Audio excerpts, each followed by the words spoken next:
So, welcome to the latest webinar in the Researching the Far Right Methods and Ethics series, a collaboration between the Center for Research on Extremism, CREX, at University of Oslo, the Reactionary Politics Research Network at University of Bath, and the Center for Alternatives to Social and Economic Inequalities, CASE, at Lancaster University. In this series, based on the volume The Ethics of Researching the Far Right, Critical Approaches and Reflections from Manchester University Press, edited by Antonio Vaughan, Joan Braun, Megan Tinsley, and Aurelian Mondon, we explore and discuss researching the far right from a more critical perspective. This webinar will focus on the themes and issues of part 3 of the book, The Ethics of Researching the Far Right, The Haunting Past, Memory and Far Right Studies. The chapters included in this section include Heritage, Archaeology, Ancestry, and the Far Right by David Farrell Banks and Lorna Jane Richardson. Another Way to Do Ethics, Uses of the Landscape in Far-Right Cultural Milieu and the Ethics of Researching Them by Andrew Fergus Wilson. Researching Memory and Heritage During a Culture War by Megan Tinsley, Sadia Habib, Chloe Peacock, and Ruth Ramsden Carolis. And finally, and the Archiving the Extreme, Ethical Challenges in Sharing, Researching, and Teaching by Daniel Jones. And finally, Researching Racism in Racist Times by Jean Beeman. In this webinar, the contributors will consider how collective memory and heritage are appropriated and mobilized by the far right in order to project their ideologies across history. They will reflect further on the ethical obligation of archaeologists, historians, social scientists, and heritage workers to recognize the political nature of their research, to debunk the far right's narratives of past and present, and to condemn white supremacy across history. At a time when research in the field is increasingly presentist, they will demonstrate that we must absolutely engage with wider historical contexts if we are to understand the current resurgence of far right movements and parties. The contributions will look at and reflect on these issues in relation to the politics of the field itself, research methods, and crucially, their identities and experiences as researchers. One of the interesting things about this section and webinar is that many of the contributors are not in far-right studies, as we sort of generally define it, but work in areas and on topics such as historical memory or memory studies, and on monuments and memorials that not only concerns us in the field, but are central to the mobilizations, narratives, and mainstreaming of the far right. We see this going back to the period of the First and Second Era clans, when so many Confederate monuments were being built up, and with the historical revisionism and far-right fantasy of birth of a nation, leading to the rebirth of the organization, all the way to current debates about monuments and the allegedly woke history curriculum in the US, here in Britain, and elsewhere. It is, for me, as someone who did my PhD in sociology and history, so important that we engage with and learn from those working on and doing serious research into issues and such issues, and not silo ourselves away as experts on everything the far right does, because we are experts on that.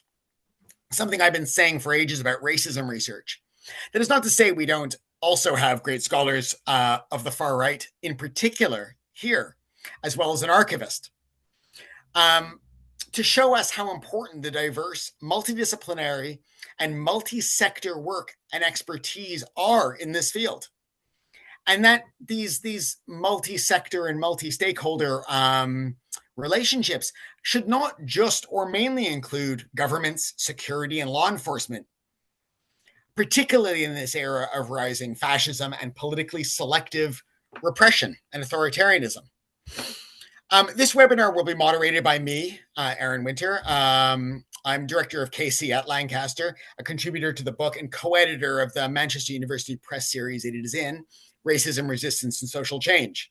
The speakers today will come from that section. They include Megan Tinsley, who was co-editor of the book and helped organize that section of the book. She's senior lecturer in sociology at the University of Manchester and co-editor of The Ethics of Researching the Far Right. There's also Daniel Jones, also a contributor to the section, is Searchlight Archivist and an associate lecturer in history at the University of Northampton. And Lorna Richardson, co-author of one of the chapters, is lecturer in digital media and cultures in the School of Media, Language and Communications at UAE. At this point, I'm going to stop talking and allow the first speaker. It is Megan Tinsley, who unfortunately could not be here in person today, so did send a recording of her talk. And we'll start there.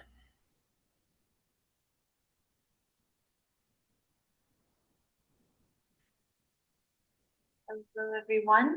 My name is Megan Tinsley, and I'm Senior Lecturer in Sociology at the University of Manchester. I'm one of the editors of the Ethics of Researching the Far Right, alongside Antonia Vaughan, Joan Braun, and Aurélien Mondon. And I'm also a contributor to the section on memory and far right studies, alongside my co-authors, Sadia Habib, Ruth Ramsden-Carlsey, and Chloe Peacock. I'm sorry that I can't join this webinar live because I'd love to engage with your questions and comments and also hear Lorna and Daniel's presentations. But I look forward to watching the recording, and I invite anyone who would like to speak further about the issues I'm going to be discussing to please do get in touch. I'd like to use my time to speak about the impetus for including this section in the Ethics of Researching the Far Right, and then to discuss the particular chapter that my colleagues and I contributed to the book. The first thing to say is that my background is not in far-right studies at all. I study nationalism and memory, but it will probably come as no surprise to this audience that when stakeholders, whether policymakers or social movements, seek to construct an image of the nation as a cohesive entity, they do so by creating a category of insiders in opposition to outsiders. There is no us without a them. From fascism to patriotism, identification with the nation is always an exclusionary practice. And with varying degrees of violence, physical and symbolic borders make the distinction between us and them a reality. National memory is one such border. To give salience to the idea of a cohesive people, stakeholders project belonging and unbelonging across time, highlighting some historical events and figures whilst erasing others. The invention of tradition is a power-laden process of instituting national holidays, erecting monuments, and publishing textbooks that project particular experiences and values onto the entire nation whilst distinguishing them from national others, whether internal or external. And this necessarily involves erasing or burying memories that complicate or contradict the dominant narrative. So bearing in mind that memory is inherently subjective, political, and power-laden, the strategic use of the past is integral to the rise and mainstreaming of the far right. This is a theme that Lorna Richardson addresses in detail in her chapter with David Farrell Banks. By the same token, engaging critically with memory is essential to the task of challenging far-right narratives. There is an additional reason for including a section on memory in the Ethics of Researching the Far Right, which Aaron has mentioned in the description of this panel, namely that fascism isn't new and neither is anti-fascism. We can learn a lot about far-right movements and how to oppose them by situating contemporary political and social issues within their larger historical context. And so archives like Searchlight, as Daniel Jones will discuss, serve a crucial purpose for understanding and organizing against the far right. Having said all of that, I will turn now to the chapter that I co-authored for this section. In the autumn of 2020, in the immediate wake of a global wave of protests against racist state violence, a team of 4 researchers, Chloe Peacock, Ruth Ramsden-Carlsey, Gary Young, and myself, embarked on an ESRC-funded project on anti-racist cultural activism under the auspices of the Center on the Dynamics of Ethnicity, CODE, at the University of Manchester. Our task was to make sense of the contestation of 15 statues of enslavers and colonizers across 5 countries, some of which had been toppled by activists, some removed by local authorities, some physically altered, and some more intransigent than ever, surrounded by self-styled statue defenders. We were joined by a 5th colleague, Sadia Habib, who led a series of workshops with young people across the UK, in which each participant researched and engaged critically with the statue in their local area. From the outset, we aligned ourselves with the project of anti-racist cultural activism and hoped that our research would validate the dynamic contestation of statues. We sought to do this in 2 ways. First, by building a toolkit of effective strategies where possible, and second, in the absence of such a toolkit, by demonstrating that there is no right way to remove a statue in the eyes of far-right statue defenders. We also sought to use our platform as academics to refute criticism of cultural activism and to equip activists with data about its effectiveness. Finally, we sought to provide spaces for young people to collectively explore the prevailing narratives about statues of empire and colonialism. This was a project with a broad remit, and for several of us, it was the first time that we conducted research with a team, but it was also very much lone working. Each of us was responsible for a discrete aspect of the project, whether leading workshops or collecting data about a particular statue. We analyzed the contestation of statues that most of us had never seen in person, through Zoom interviews and online research. We held fortnightly research team meetings, also online, where we shared our progress. When our funding period ended, after less than a year, 3 members of the team moved on to new roles. All of this meant that we didn't really have the chance to sit back and reflect on the research process, its political significance, or our own standpoint. And I do want to emphasize the significance of that particular moment in time. This was, as I noted earlier, during the intermittent lockdowns of late 2020 and early 2021. It was in the wake of a global wave of anti-racist cultural activism, and it was also in the thick of intense backlash against cultural activism. In the UK, the Police Crime Sentencing in Courts Bill of 2021 increased the maximum penalty for criminal damage to a memorial worth less than £5,000 from 3 months to 10 years imprisonment. It also expanded the definition of memorial to include the wreaths deposited on top of monuments. The British state also acted to make it more difficult to remove problematic statues. In January 2021, then Community Secretary Robert Jenrick announced his plans to require planning permission for the removal of any historic unlisted statue or plaque, and to reserve for himself the final decision on the removal of any listed one. At anti-racist protests, police stood guard around statues near the House of Parliament. This continued during protests after the murder of Sarah Everard by a police officer and during pro-Palestine protests well into 2024. The full force of the state mobilized against anti-racist cultural activism, and academic research was also targeted. When the National Trust published a report on the historic connections of its properties to colonialism and slavery, it faced an onslaught of backlash in the right-wing press. The authors of the report were subjected to direct and personal attacks questioning their credentials, their political views, and their ability to write a so-called neutral report. The backlash culminated in an official inquiry of the National Trust by the Charities Commission, which cleared it of any wrongdoing, but also cautioned that it should, quote, be constantly alert to the impact their actions may have on the people on whose support they rely, their beneficiaries, supporters, members, and donors. So this was the environment in which we were researching and publishing. The cultural activists we interviewed were being criminalized, their demands were being misconstrued in the press, and critical thought at large was being derided as biased and illegitimate.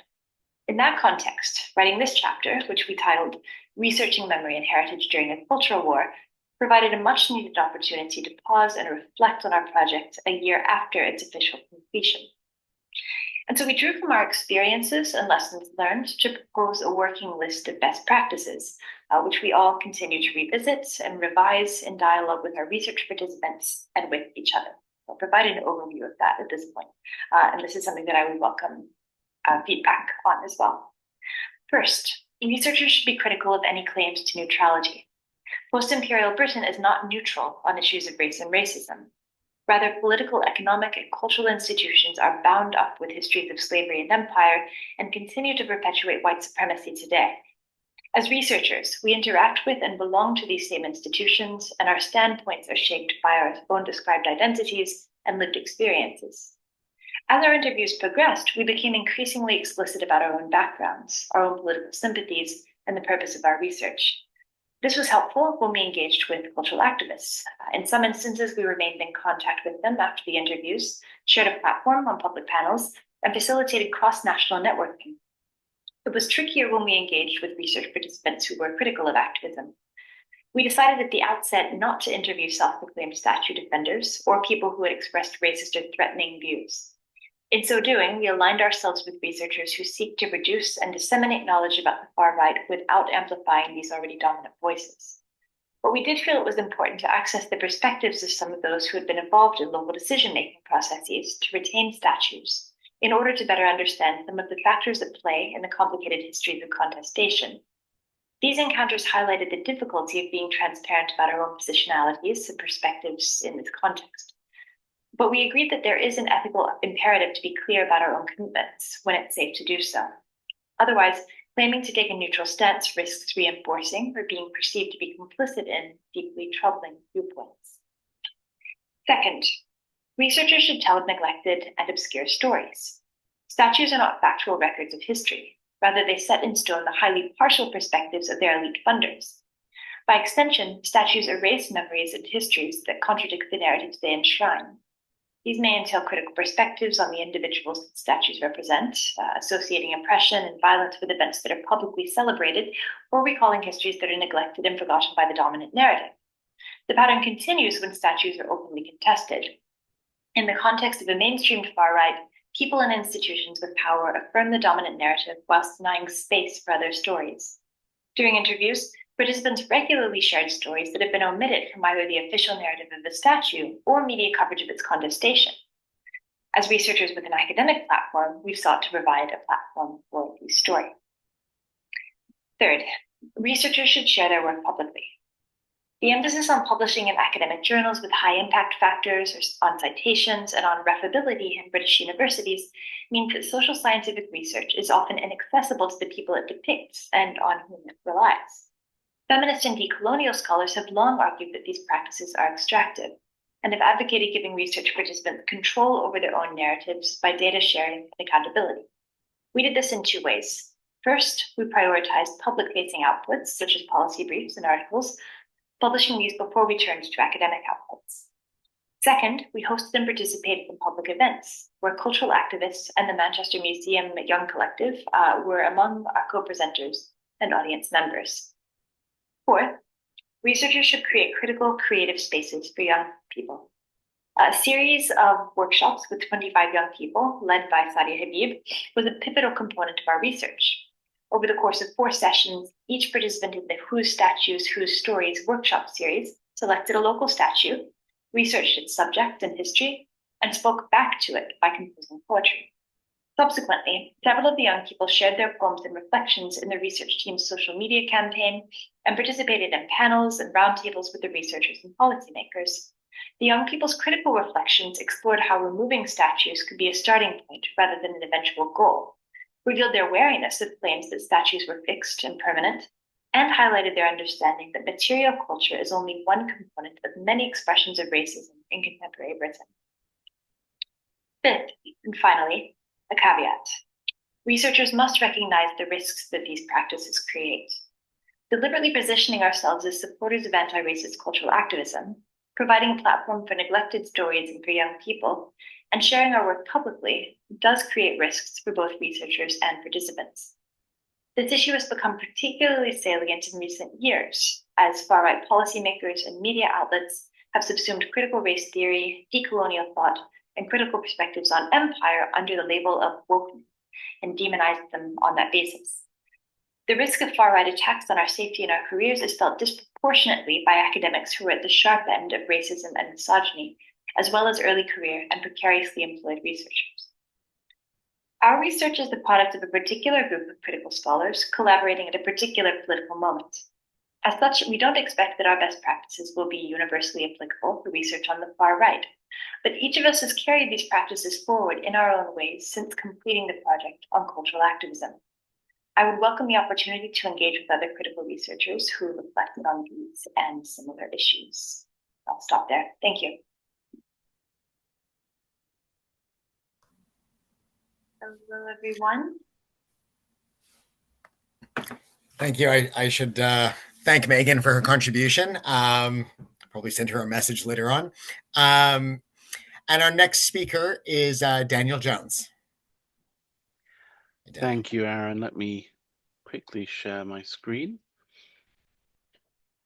So hopefully everyone can now see the exciting world of archiving the extreme.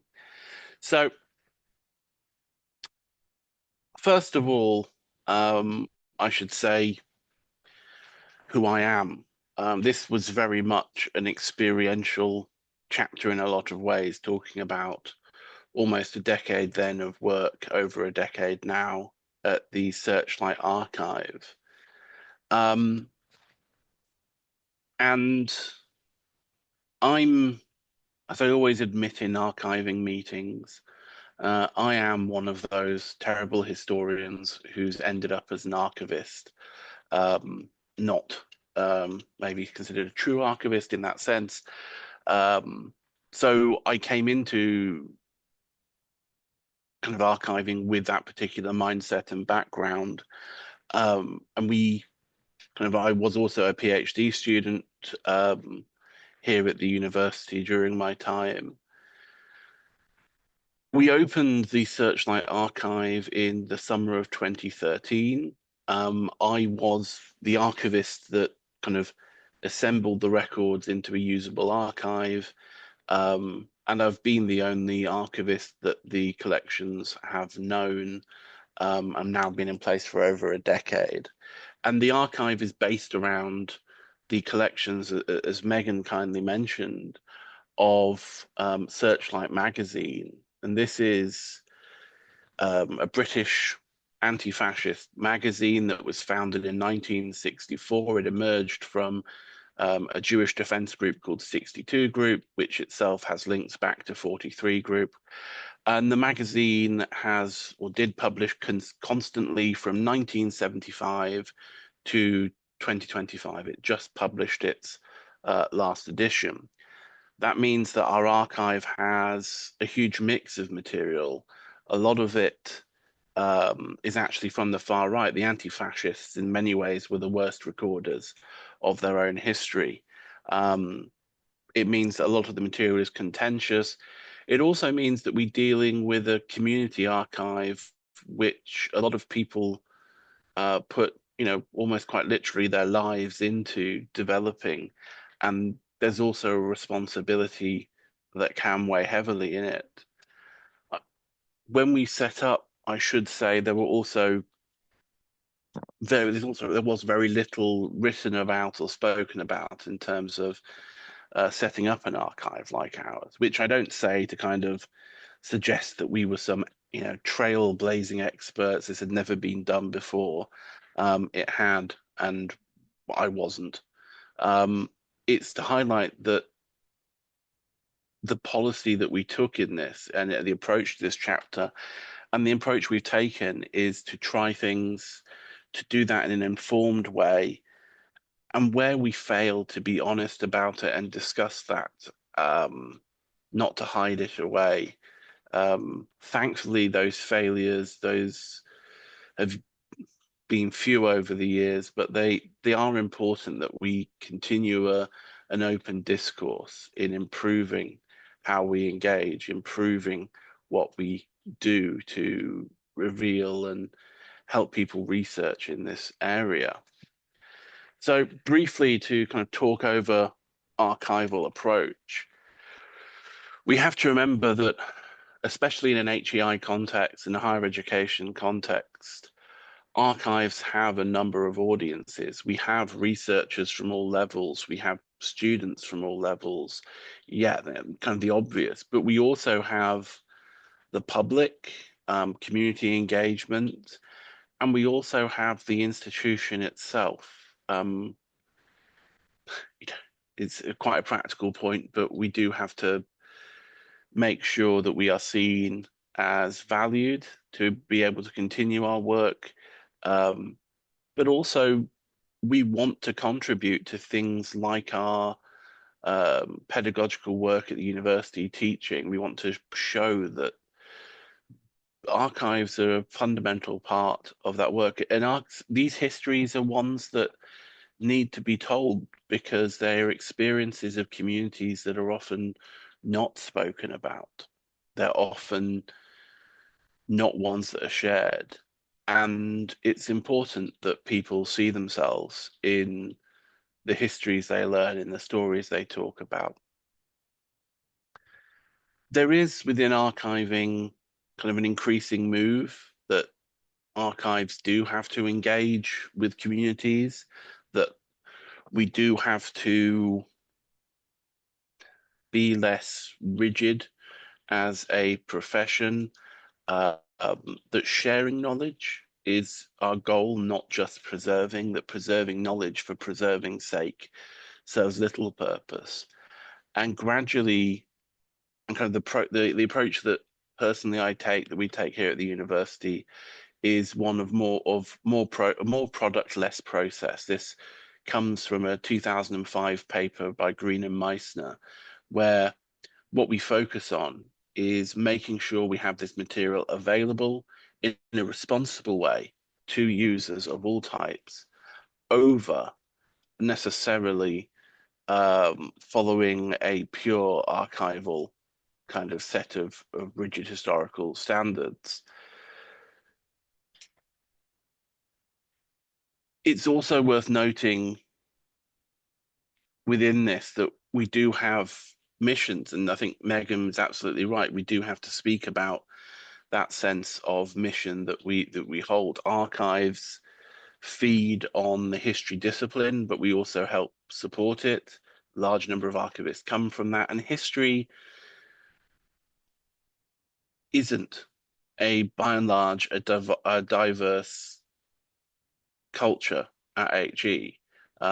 Despite 25% of history students in state school being um, from global majority or BAME or whatever term we might want to apply, communities, when we get to higher education, it's a little over 8%. And that means that we have an even less diverse group. And in a time of scarce resources, archives without conscious engagement will fall back on what is of interest to, what is familiar to the archivist as a default for collection policies. And so there has to be a conscious and proactive engagement, as well as this principle to maximize access to these community and activist records to allow them to see these stories. So in the chapter, we went over a few of the ways that we've done this, and it was interesting to me looking back because we're now a few years further down. Northampton itself has pursued something called the ABL, the Active Blended Learning Model, where we use online and in class, and we try to blend this together, getting students to engage proactively in online tasks and using this as feeder into their in-person sessions. This meant that we were able, as archivists, to provide a great deal of contextualizing information where this material was going into classrooms.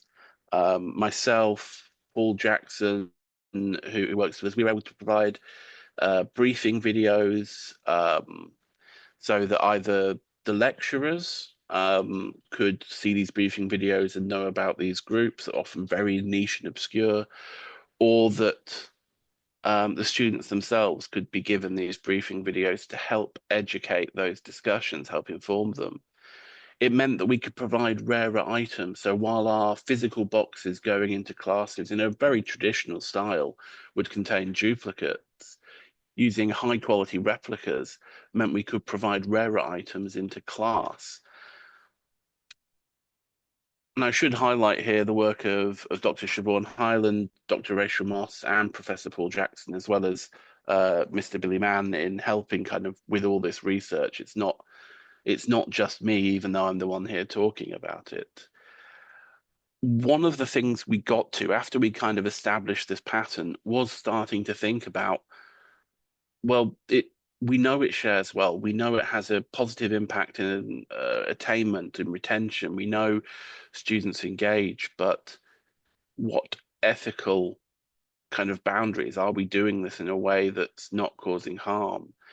And in engaging with the students, we found that it was important for us to provide them with a lexicon, a glossary of terms, a way for them to engage in these often quite emotive areas in a way they feel confident, that we had to promote a space that allowed them to make errors, to misspeak. You don't want to encourage anyone to say anything hateful, but also understand these are difficult areas and to allow each other to at least make a mistake without necessarily kind of judgment being there. But the largest factor that we found was students themselves. They wanted the warning, but they were concerned about overwarning. That is, where we were using extreme material, we were very worried, and we would often warn. But students, because of the situation, it's in a classroom, they've been briefed, they've been expecting this. That overwarning kind of made them feel actually worse, that because they weren't having that emotive response, they were somehow monsters. So that was something that we had to consider. When sharing it with the community itself, we had to recognize that sharing it requires us as staff to more rigidly put in place those ethical guidelines. It's on us as staff to do that. There aren't institutional buffers to catch us in that way. We we did a process of what we call cold checking, which comes from an error. We had someone working in the archive who almost used a material that really was too extreme in a presentation. And we recognize that looking at extreme material all day alters how you see it, alters the impact. So now we return to material chosen coldly the next day at least to see whether the balance between educational impact um, is worth the the upset that an image can cause. Um, we also ensure when we share material that the context is embedded. We have to remember when we're sharing extreme right material, it's designed to make people hate people, to view them as less than worthy of life in the end. And so we make sure that context can't be separated, and where that's not possible, we make sure that the material is, if we just want the headline, that's all we provide. We'll cut out the rest or redact it. Things like the ways in which the material can't be repurposed, taken, and reused for the original use. Being community histories, and UOL here, I have to, deserve the credit for piloting this. Work with community advisory boards, and that's something that we've taken on board. We speak to the anti-fascist movement, we speak to communities about what we share, how we share it, and the aspects we do, and we've corrected part of our work for that. And obviously, kind of remembering the Boston tapes and the conflict, the controversy over them, it's important that we don't overpromise, that in trying to do the right thing, we don't promise things that are outside of our control. We work in institutions, institutions work within laws, and we should never presume that because it's our archive, we will always be the ones here looking after it. More recently, actually something that wasn't really in the chapter, but something more recently that's come up is that of staff, the increasing concern about the welfare. I was asked by someone setting up a far right archive, well, what did what protections, what concern did you have for staff and when setting up? And I kind of thought about myself and, I didn't quite know what to say. We didn't. I kind of ended up doing this and everything was very reactive in terms of how we did things, and therefore welfare, well-being weren't really there, and that is not the right way around. In part, this, of course, the harm of that is hidden in the sense that we're a solo archive, but it is a concern. We have had contact from the far right, sometimes to people home, and we've had visits, and that does create a stress, it creates a strain, and knowing we have processes has helped mitigate that, not just from our aspect, from the institution's view as well. We've also moved to put in place peer support. We make sure there's space within our research meetings that occur every couple of months for our PGRs, for our staff to discuss any problems they've had in their research and their approach. And kind of something else that's come up, and I'll be hopefully looking at a bit more, is how we position ourselves in relation to the movements we work with. you know, how do we interact with the far right? Do we at all? But also, how do we view ourselves alongside anti-fascism? And Megan kind of touched on this. It can be quite uncomfortable in terms of those conflicting constraints between an HEI institution and what anti-fascists want. And we kind of view ourselves as critical friends who are helping to kind of support that work. But is that right? You know, where do we position ourselves? Um, you know, I've put up the image there, which is from Searchlight's last issue, about the fact that we do feel we're continuing that legacy. And does traditional archive ethics would not have the archive position itself in that way? So we are already kind of putting some tension on those traditional areas. So where is it going next?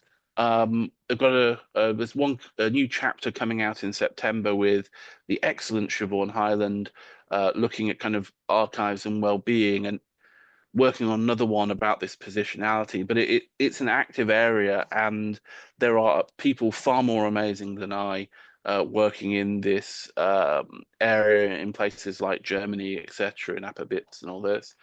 But it's an area where I think we're still in the infancy of where we are. And I have to all credit to Aaron and the other organizers. Um, you know, the seminar series that initially pushed this, really, in terms of history and archive, pushed this into the fore of our thinking.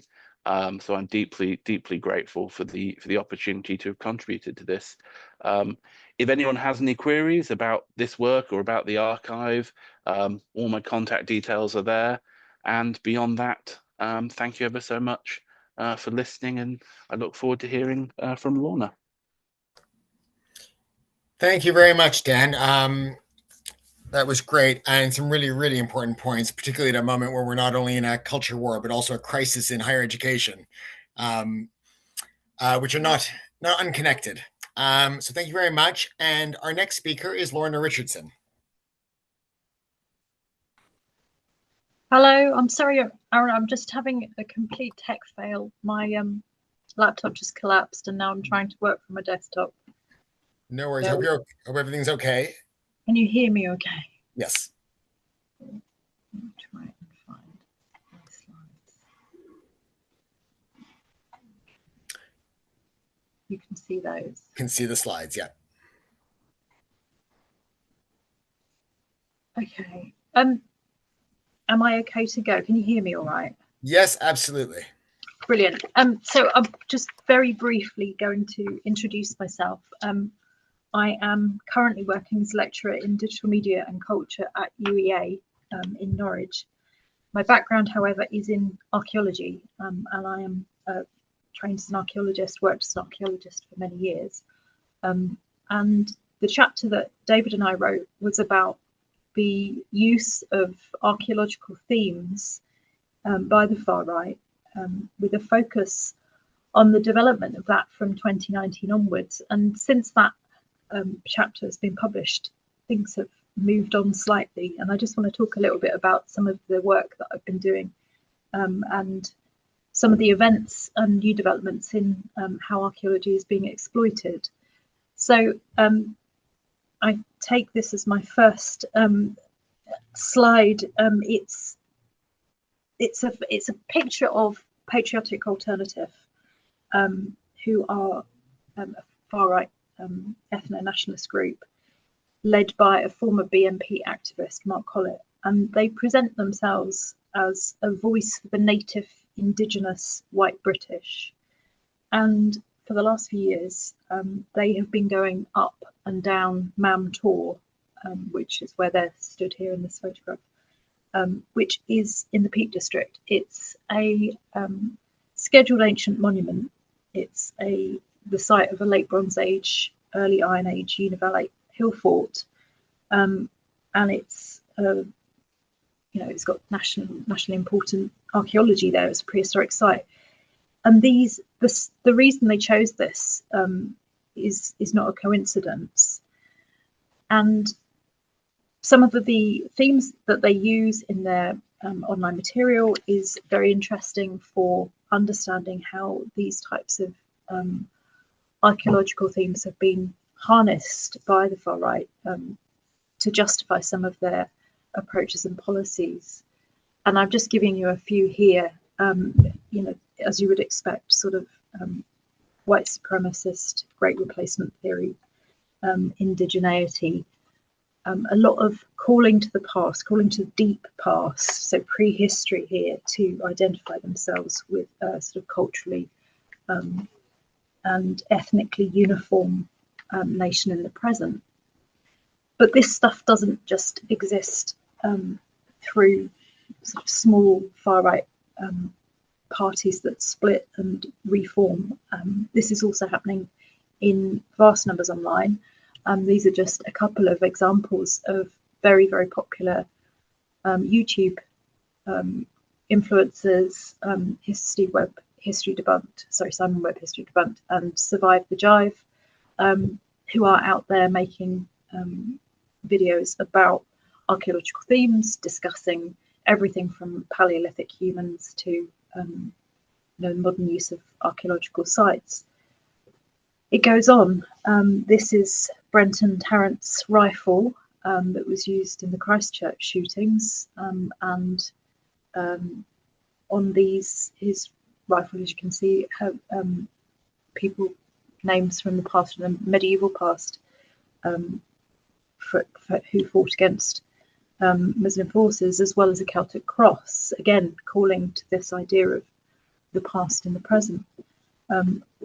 Heathenry organisations in sort of far-right heathenry circles are also using archaeology as a place to claim identity, using the past as that sort of situation for their own white supremacy. And this is an example of Woden's folk who have used internationally important archaeological sites in England, like Wayland Smithy and Avebury, to hold meetings and hold their rituals at. You can't move for magazines, and I've been working in Dan's archive this past year, looking at material for some research that I'm doing at the moment, and this is just an extension of that, Heritage and Destiny. You know, this stuff is ongoing.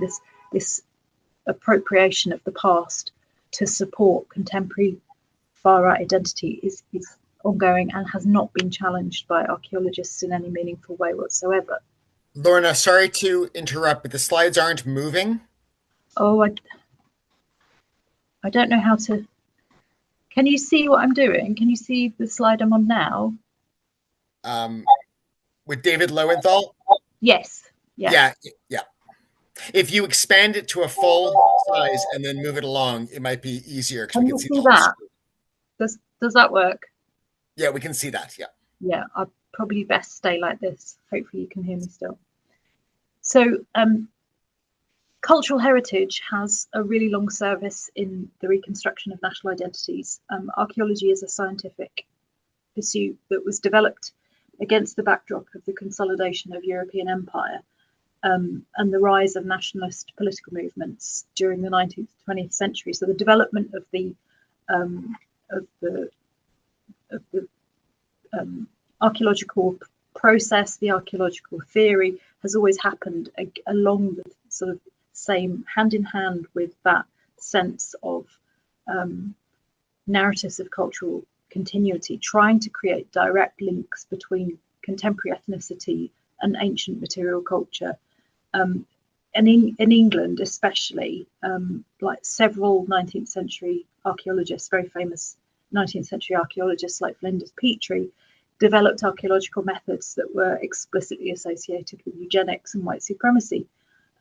And everywhere from Egypt to Nazi Germany, archaeological data and narratives have been well used for malign political purposes and have promoted bigotry and violence and destruction. So this is not something that is new in terms of how these archaeological themes have been exploited. And there is emotional infrastructure that is beneath the relationships between the past and present identity in everyday life, and that can be used really easily to support an explicit ethno-nationalist identity. The past evokes historical romanticism, this idea of commemorative longing and nostalgia and pride, and the Queen projected onto Stonehenge. And that happens at a really early age. That association is created through our schooling, where we experience things like local history and cultural events and Remembrance Day activities and Saints' Days and all of these things. And film and TV video games are representing this association between material culture and present day identity. They're representing visions of a nostalgic time in the past when things were simpler and gender roles were more straightforward and ethnic identities were very, very different nationally. Museums themselves continue to emphasize this relationship between material culture, ethnicity and the modern nation state in the ways that they present narratives of the past, and these can be very, very easily misconstrued.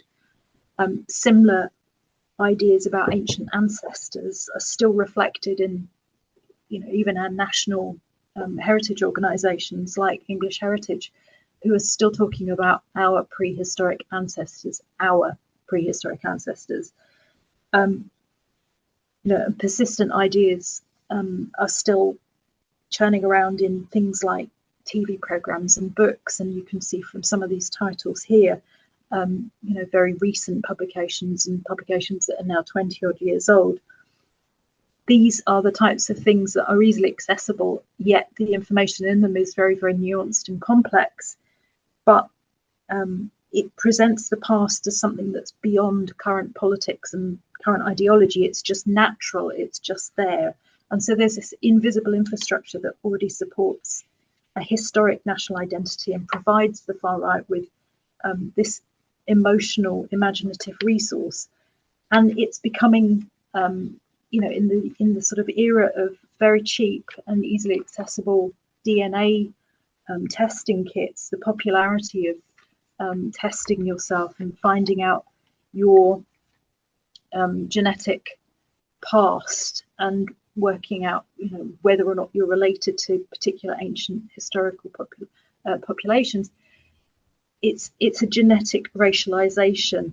The home testing kits are incredibly inaccurate in their ability to create relationships with ancient populations, but because these things aren't explained clearly, it allows that emotional work to be done with this sort of semi-pseudo-archaeology.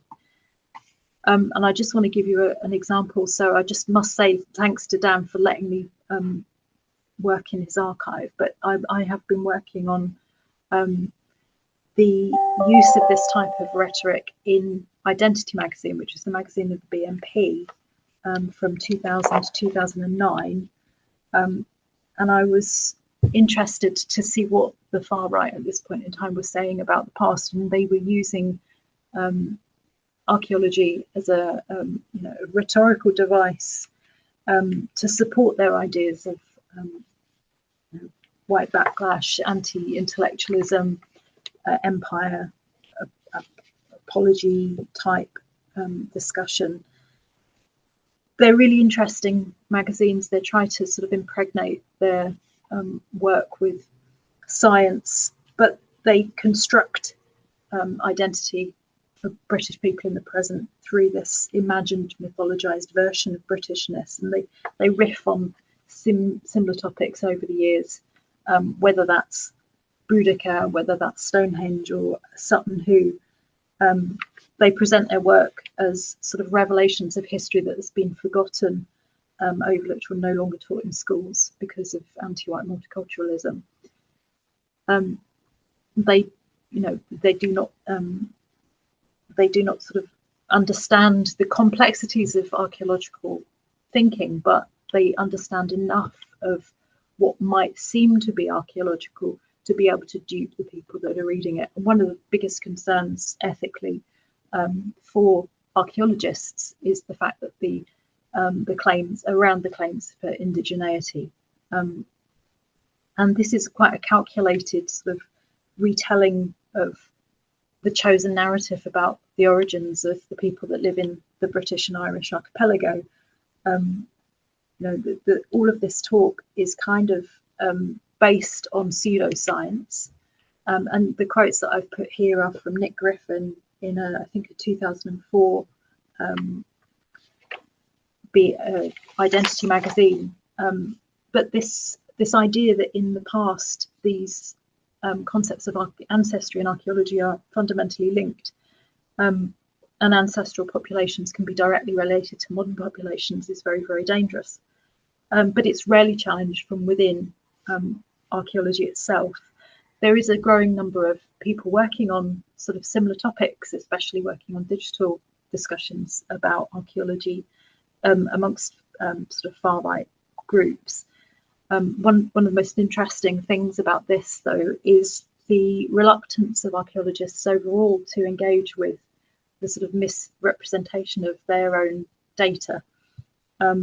So, for example, these are some reconstructions of prehistoric European populations, and prehistoric European populations had darker skin. That's just an evolutionary characteristic. This person, this man you see here on my right, is a reconstruction of a body that was found in Cheddar Gorge, and he's a Mesolithic human. And this is from DNA analysis at the Natural History Museum. This is how they reconstructed him. And when this came out, this was news, and I think it was in 2019. From what I saw, this threw a lot of spanners in the works for members of far-right organisations and discussion groups, but also caused a lot of problems for archaeologists. And ethically, there were a lot of problems with this because archaeologists were not able to address this and address the problem that was there, which is that lots of people are up in arms and they don't understand the science that sits behind this, but also that people were really, really keen to put their archaeologist expertise to one side. And it's something that's really rarely reflected on, the sort of dangers inherent in ancient DNA, the use of ancient DNA, and this idea of selective historical information, selective archaeological information being presented and then leveraged to support these kind of notions of this ancient British genetic heritage. And these archaeological narratives, they really do bolster this idea of a great replacement therapy, theory, and white supremacy, and indigeneity. And this is not very far away from what we see in a lot of the current political debate, especially in the far right, with the elected members in Reform UK.